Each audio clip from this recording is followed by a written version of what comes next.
Bonjour à tous, ça me fait vraiment plaisir de vous retrouver. Je vous souhaite la bienvenue si vous êtes nouveau sur cette chaîne. N'hésitez pas à consulter les précédentes vidéos, vous comprendrez un petit peu plus par quoi je suis passée depuis la mort de ma sœur jumelle. Qui est morte du cancer. Donc je ne vais pas être plus longue sur cette présentation.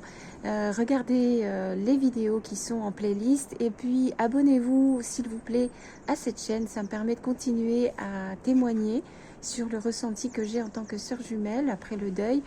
Et aussi mettez un pouce sur cette vidéo. Je suis vraiment très heureuse de le partager avec vous ce moment.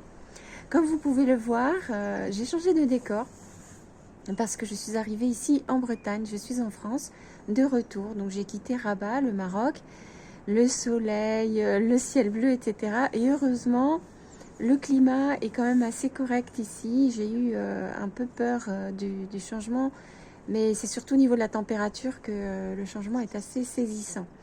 Donc voilà, je suis très heureuse de vous retrouver. Ça me fait vraiment plaisir, sincèrement, parce que vous me suivez maintenant depuis à peu près 2 mois.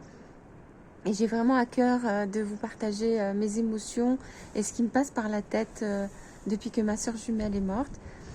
Donc là, je suis rentrée, comme vous le savez, dans la maison que nous louions, ma sœur et moi, depuis 3 ans.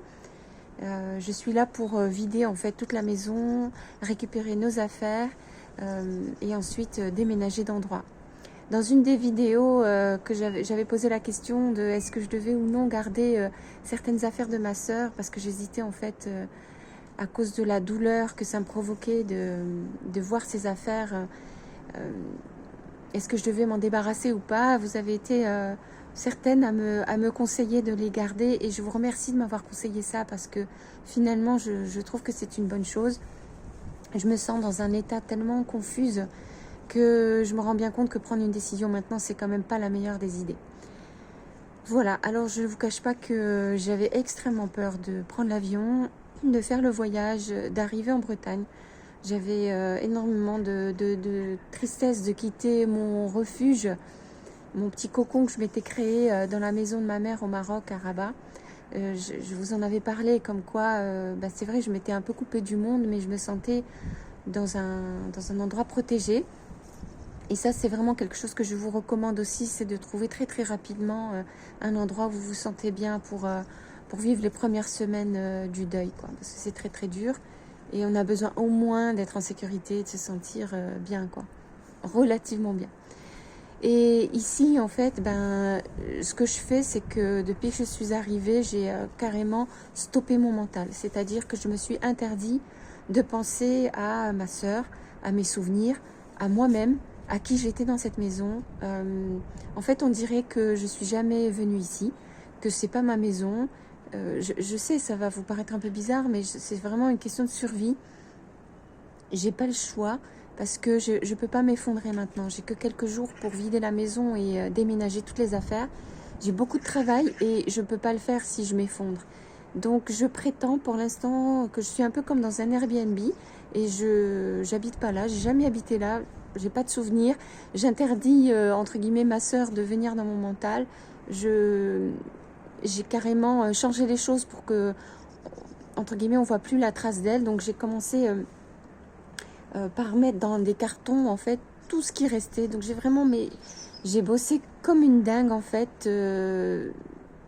En une journée, j'ai mis le maximum d'affaires possibles dans des cartons pour enlever à la vue en fait les souvenirs que je pouvais, qui étaient évidents de ce que j'avais vécu ici.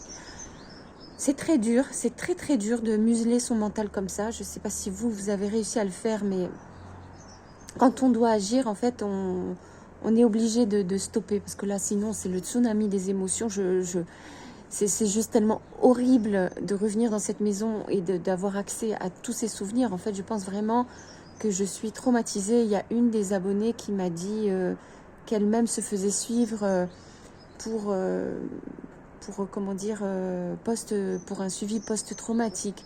Et je trouve vraiment que c'est une très très bonne idée et vraiment je m'inspire beaucoup de vos conseils et de votre expérience à vous parce que vous avez de vraies solutions et de vrais conseils, vraiment plein de sagesse et plein de profondeur. Donc je pense que c'est quelque chose que je vais faire aussi Et j'aurai l'occasion d'en reparler parce que j'ai déjà fait ça un petit peu pendant sa maladie. Pendant que ma soeur était malade, je souffrais tellement de la voir dans cet état que j'ai essayé de me faire soigner en hypnose et en EMDR. Donc je reviendrai sur ces questions-là. Et là vraiment, là on dirait que je suis folle. Je fais vraiment une dissociation du mental pour faire comme si j'habitais pas ici, comme si je connaissais pas.